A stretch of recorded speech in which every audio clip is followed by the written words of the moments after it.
There's nothing like summertime here in the North Carolina Triad. And when it comes to the season's can't-miss events, at the top of the list is the Coal Pit Live Music Series at Incendiary Brewing in downtown Winston-Salem. And this year, our wonderful partners at the Ginther Group are proud to sponsor it to help provide unforgettable fun all summer long. The 2025 schedule begins on May 31st and runs all the way through Incendiary's 7th anniversary party on September 13th.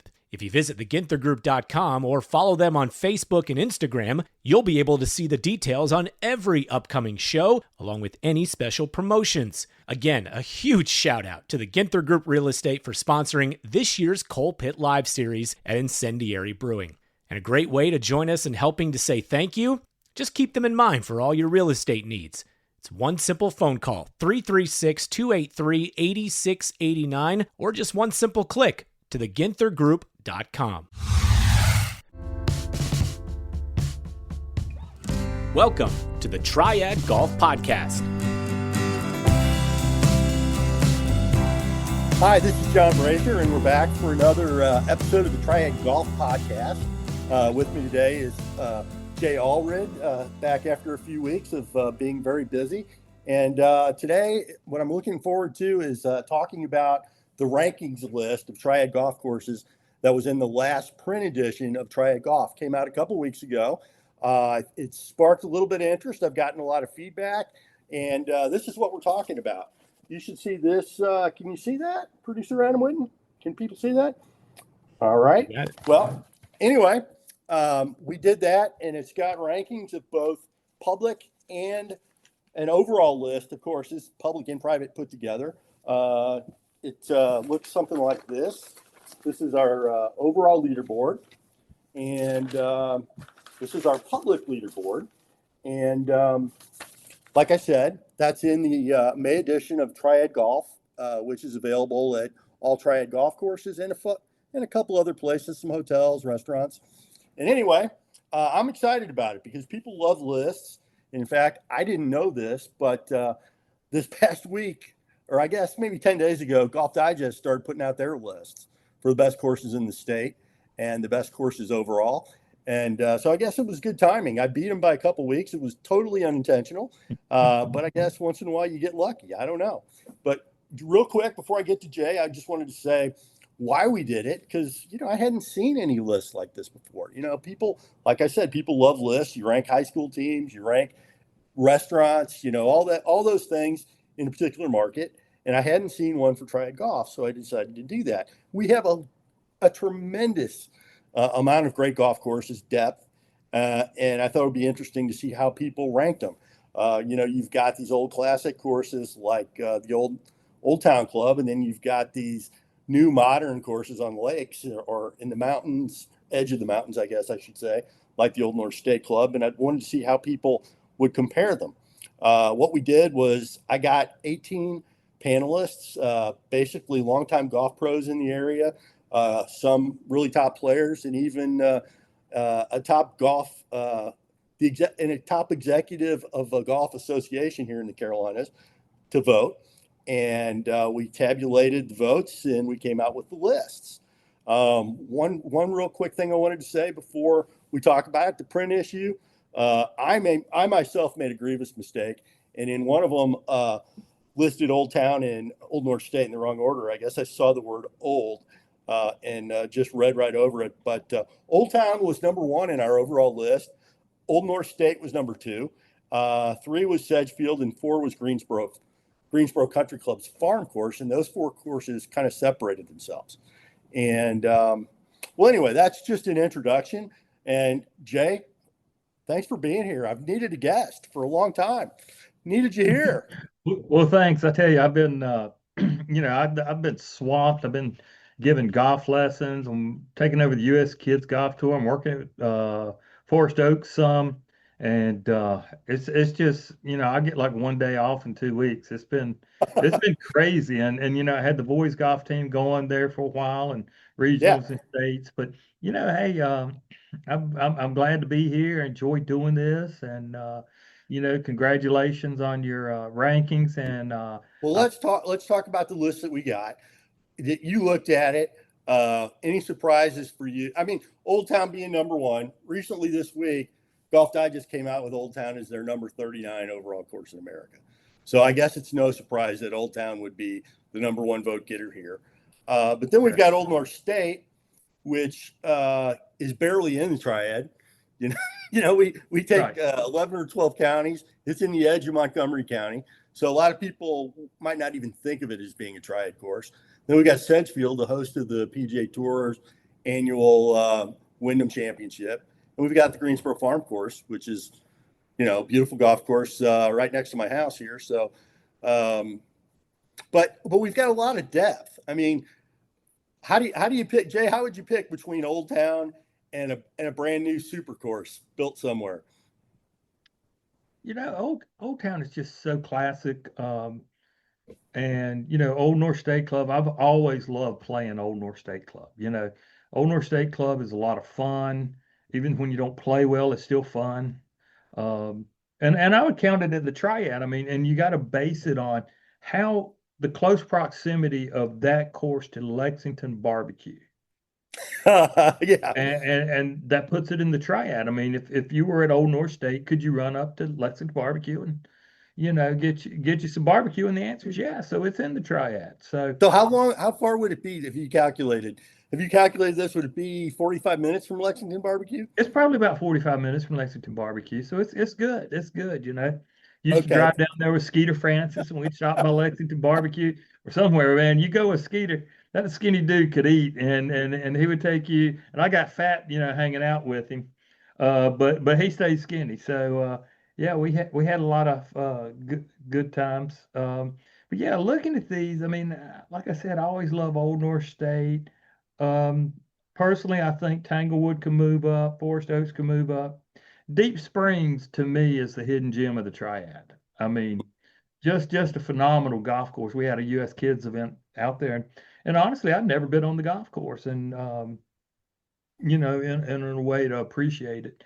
And when I rode around it several times during a thunderstorm, getting all the tee markers, people off, then tee markers off, and so I got to see it. And I mean, that course, if it was in Greensboro or Winston, I mean, if it was in Raleigh, you'd be paying $200 a round for that.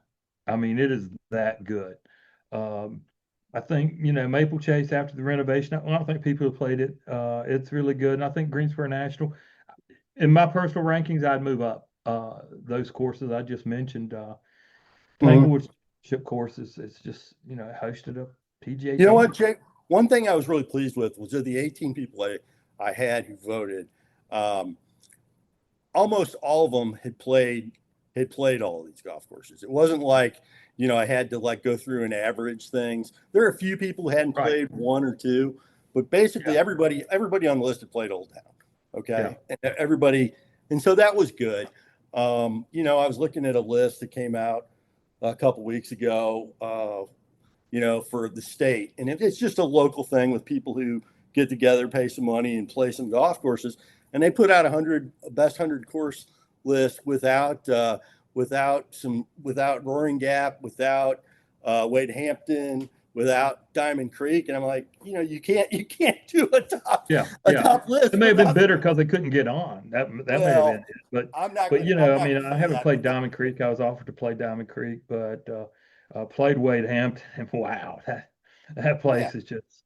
Well, the three courses I just mentioned were all in the top 5 in the state in Golf Digest. Yeah. And we're nationally ranked. So, but what I'm saying is I was glad that we were able to get people who had played all the golf courses. And so that was fun. And one thing you notice with these golf course rankings, I'm not saying with my list here, but with the golf magazines, is they have people who are very well connected, can play all these places, and are generally country club members. And I think there seems to be a bias for the old classic golf courses. Most of them have been renovated a few times. And then there's a bias for the new spectacular course that's built in Nevada or Nebraska or Oregon. It was amazing. I was looking at their list. There's courses I've never heard of that I guess have all been built within the last 10 years out in the sandhills of Nebraska. With tens of millions of dollars. I mean, Sandhills, Nebraska, though, I mean, it's got great property. I think one of the problems you run into The Sandhills of Nebraska there's a lot of great property that you can build on. Where a lot of your courses now, in a metro area, you got to get, what, 130 acres? You got to find 130 acres to build something on. So it'll be, more of a challenge to find that land. Well, what you're saying has a lot of validity to me because I'm thinking Bandon Dunes, Kohler, Wisconsin, Songstream in Florida.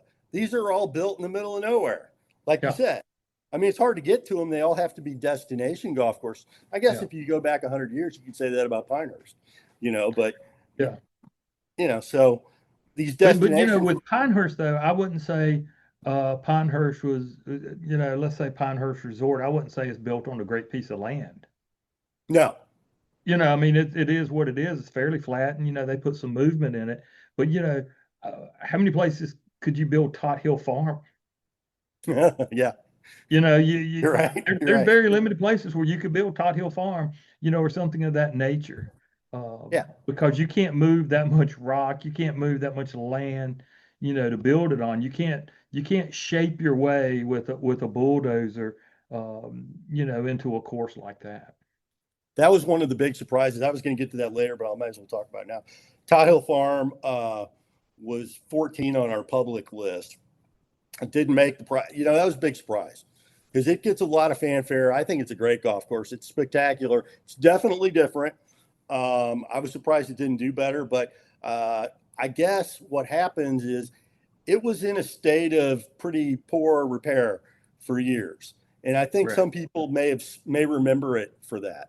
And that I didn't have a specific formula for, point system, grade this much for shot strategy, this much for, I didn't do that. I just had people name them.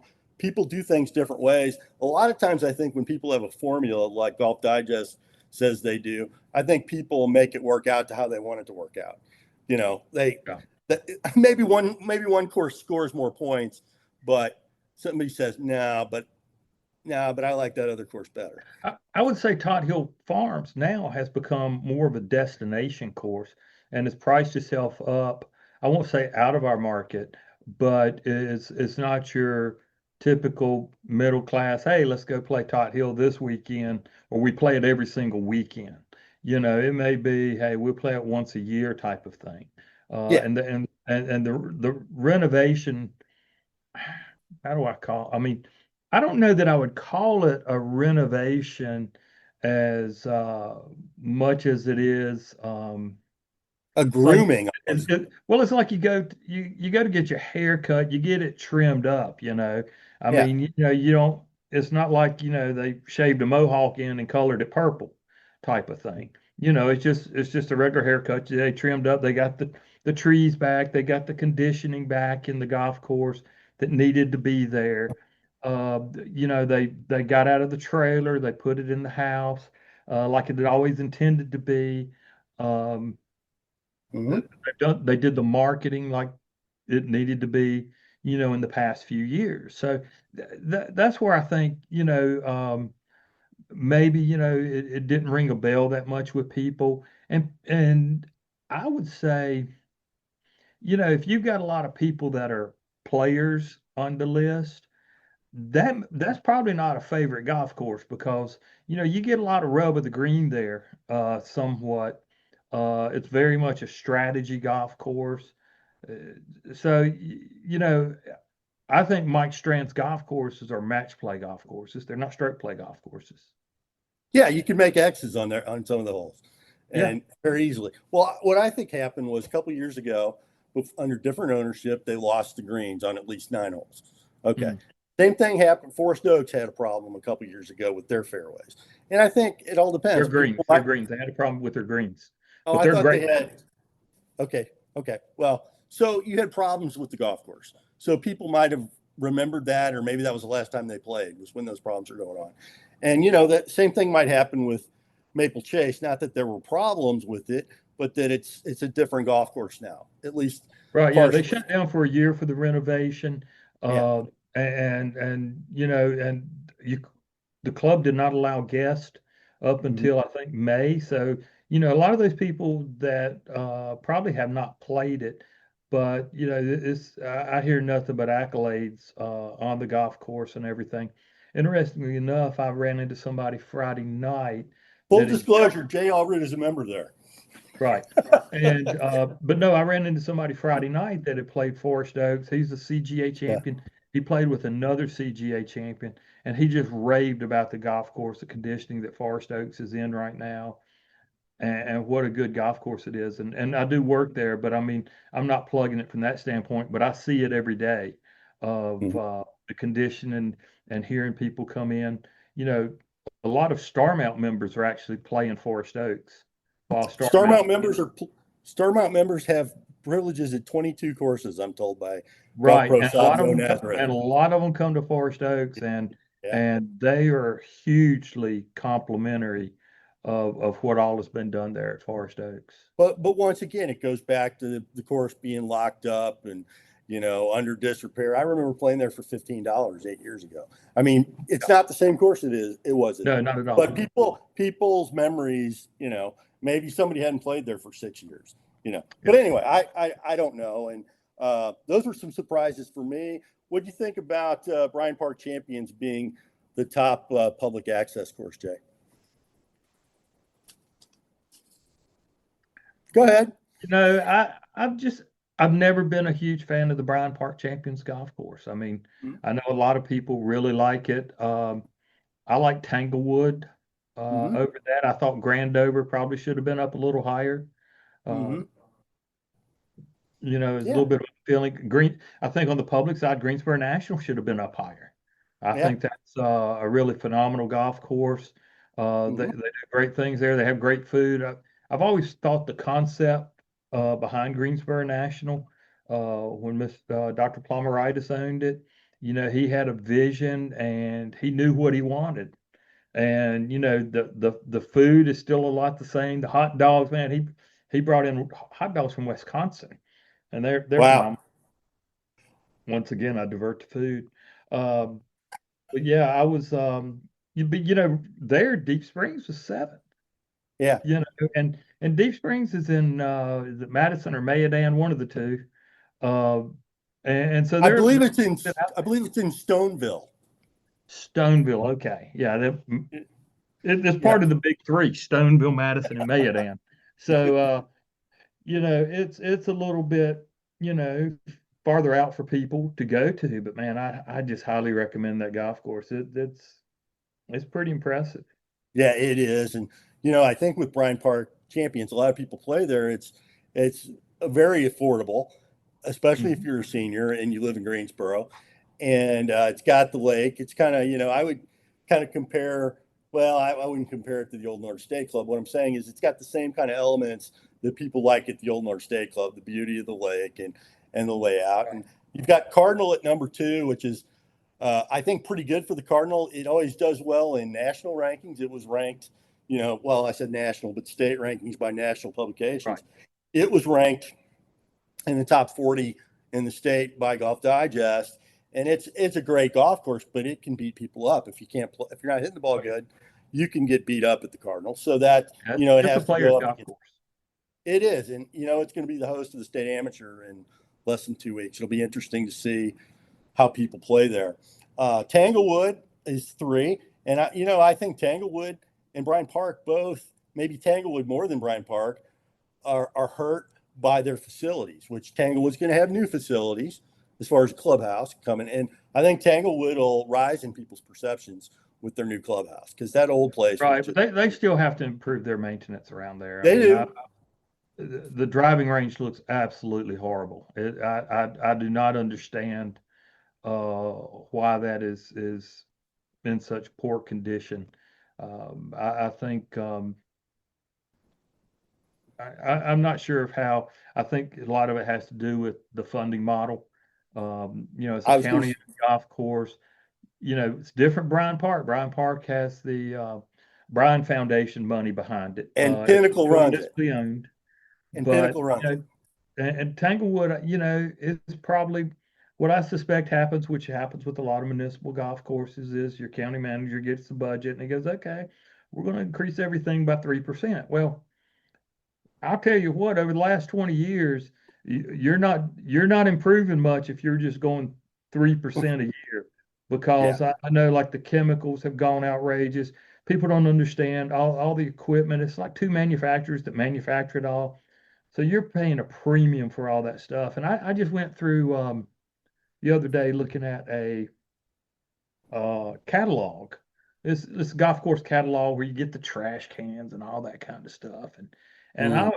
I was just amazed at some of the prices. Like, the jumbo bucket at a driving range is about $25. Wow. Yeah. You'd think that's like a $5 item, at max, or probably three at, Dollar Tree. But, if you say, oh, you can use this at a golf course, it's now $25. I was shocked by some of the prices on just items. And I was trying to think of another one that was, oh, the sand bottles. The sand bottles, you put the sand Yeah. in, fill the divots, $25 each. Wow. Yeah. So you put two on every cart and you got 70 carts, that's 140, times $25, you're spending a few $1,000.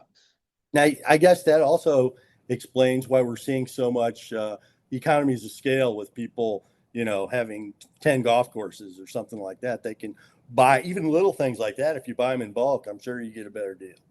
Yeah, hopefully I, you would. I think, yeah, I was going to say, I agree with you that, Pinnacle operates Bryant Park, that Winston-Salem or Forsyth County, I don't know, is it Forsyth County or Winston-Salem? Forsyth County for Tanglewood, yes. That they could consider having a management company come in there and, ensure the conditions are. Yeah, but I don't know that changes their dollars. The other thing is you have the whole park. I think some of the golf revenue goes to, and they had the Festival of Lights. So between those two, they should be generating a pretty good amount of money. But there is a lot of grass to grow. I mean, I don't know, maybe buy 100 goats and put them out there where the horse track is, and that eliminates that problem. Does the BMX or mini bike racetrack raise any money? I don't know. I hear them when I'm out there on the course. Yeah, they probably do. I mean, but I don't know. I don't understand. I've talked to some of them before, and they're just the funding model they have. I don't think we have any county commissioners that are golfers that would say, hey, we need to do something here. And for the longest time they had the Vantage Championship and RJ Reynolds donated a considerable amount of money there, and Mhm. that type of stuff is no longer around. So Dewey's Bakery for its iconic sweets and treats, the sugar cakes, the thin cookies, and the cake squares, especially on Mondays when you can get one of those delectable squares for free. But during these hot months, you can't forget about the ice cream. Made from scratch and featuring all your favorite flavors, Dewey's ice cream is the perfect way to beat the heat this summer. And what do we always tell you about Dewey's? It's the place for all of life's celebrations. And in the summer, that means weddings. Since 1930, Dewey's has been crafting delicious wedding cakes, plus custom cupcakes and groom's cakes. Team up with one of their celebration specialists to find the perfect fit for your special day. To get started, just email cake@deweys.com or swing by the Thruway location in Winston-Salem. And for any of your everyday cravings, you can also visit the store at Rinalda Manor or at Friendly's Shopping Center in Greensboro. Dewey's, celebrate every day. It's time to get serious about your financial future. It's never too early, but it could be too late to get started. And that's oftentimes the hardest part, getting started. How much do I save? Where do I invest? Do I save for college or retirement? How much for each? And who do I talk to about it all? Okay, we'll keep things simple for now and help you answer the last one. We recommend you begin with a local financial advisor, and that's Jennifer Johnson of Three Magnolias Financial Advisors. She'll sit down with you for a complimentary introductory consultation and go over all of your questions. Get started on the path to achieving your financial goals. Visit threemagnoliasfinancialadvisors.com or call 336-701-1600. Get comfortable with your financial future. Three Magnolias Financial Advisors, retirement, financial planning, and investments. Securities offered through Private Client Services, member FINRA SIPC. Investment advisory services offered through Three Magnolias Financial Advisors. Three Magnolias Financial Advisors and Private Client Services are not affiliated. Private Client Services is under separate ownership from any other named entity. Well, let me talk about the depth. First of all, the private courses in my overall rankings dominated, which is not a surprise. I mean, these are the best funded places usually. And, Alamance and Forsyth were 5 and 6. Which both great golf courses. Bermuda Run was the East course there, which is the longer course. The championship course was 8th. Let's see, Starmount was 12th. We'll see what happens with Starmount when their $6 million renovation is finished. That was the last I heard, was $6 million. And and then the Colonial was 15. Maple Chase, we'll see what happens with Maple Chase. They were in the rankings, but they're going to probably go up. But I guess what I wanted to get to more than that is just the depth that we have of public courses. And when I say public, for a lot of our courses that are, quote, public access, they have significant memberships, but they don't have enough where they can go without some additional outside play. That outside play is a key. For some courses. And if I was Old Town, I would have outside play. It may be $250, but I'd have it. I mean, it would be more. I'm sure there'd be a foursome that would want to come out and pay $1,000 to play there, probably several a day.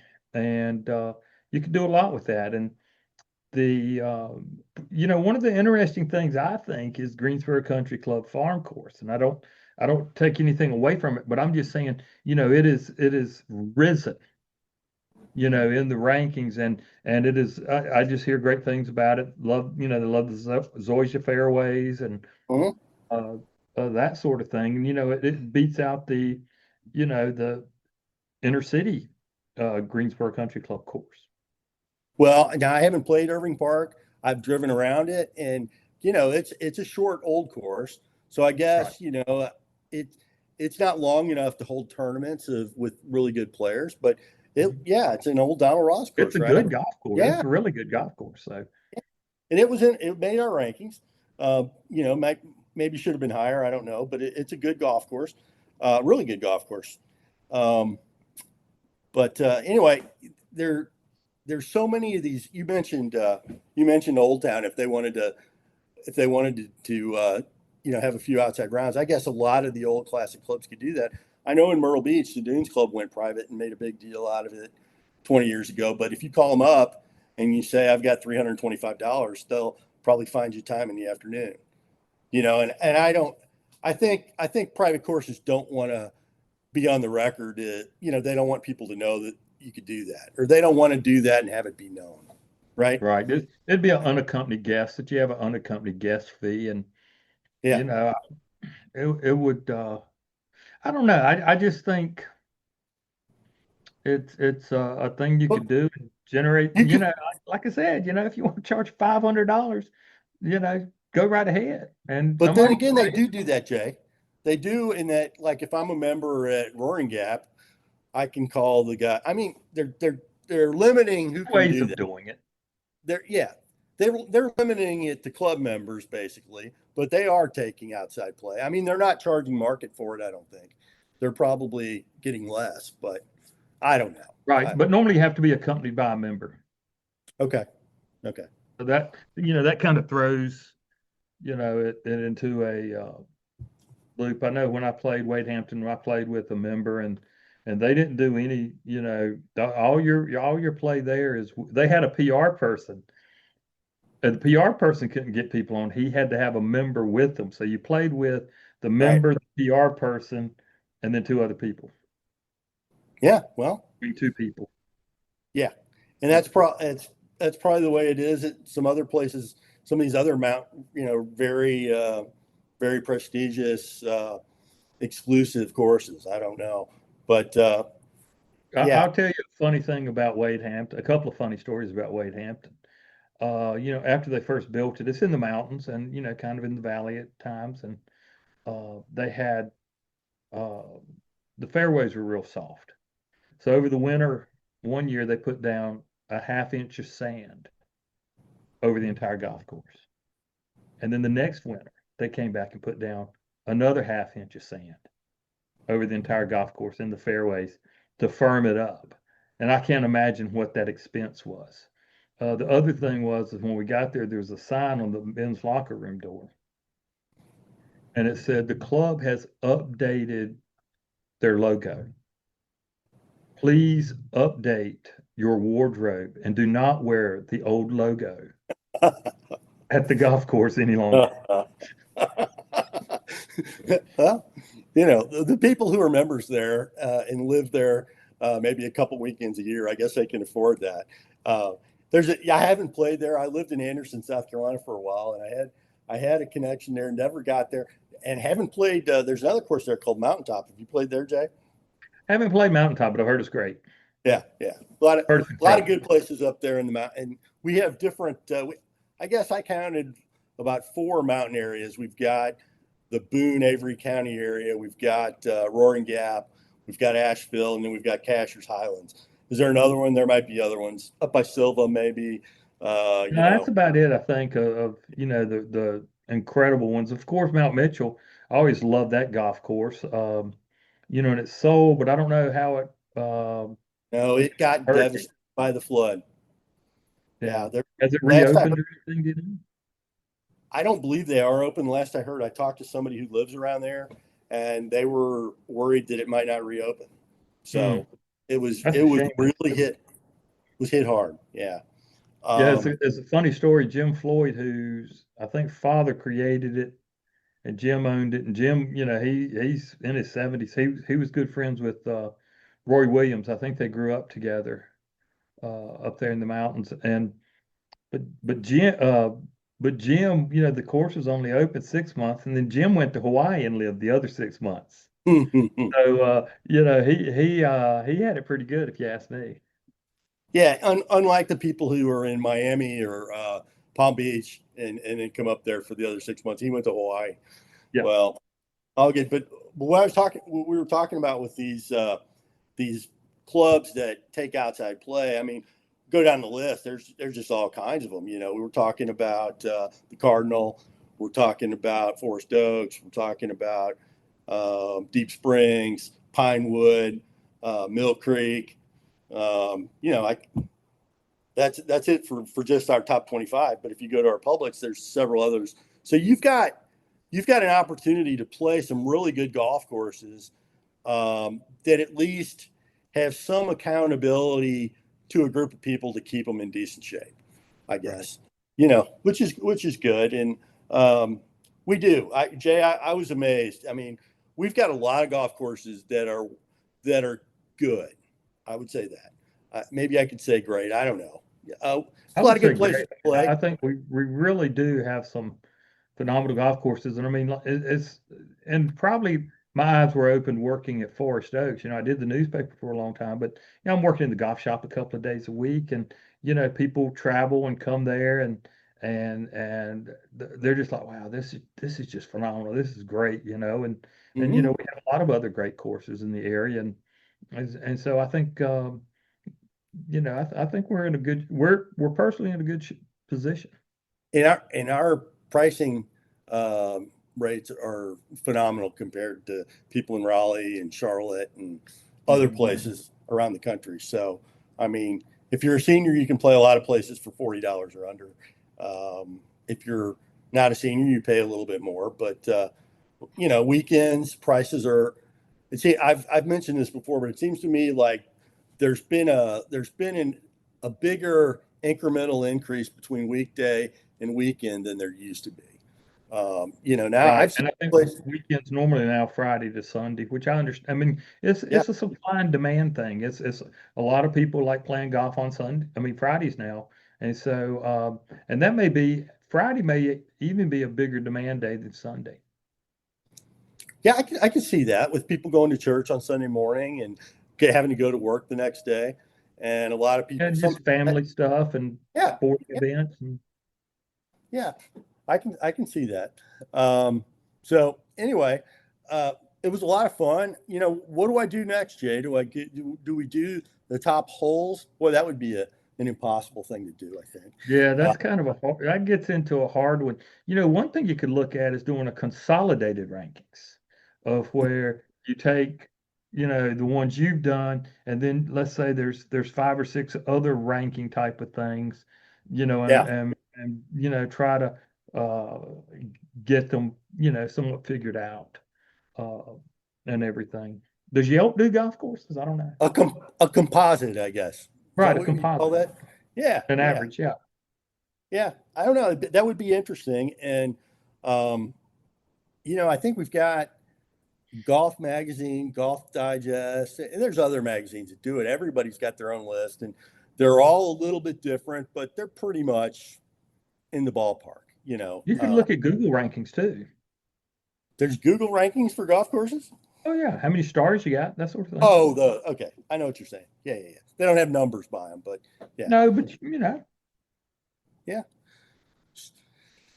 and years ago, I was on the North Carolina Magazine golf panel, and Mhm. I'd suggested, they just did like 1 through 100. And I said, y'all need to do stars.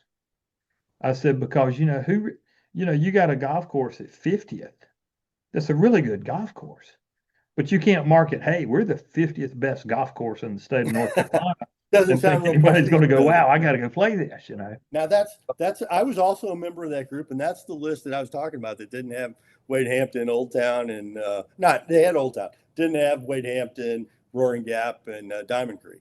So yeah, I mean, well, anyway, it was a lot of fun doing it, and I've got a few that I got a few on this list that I need to play.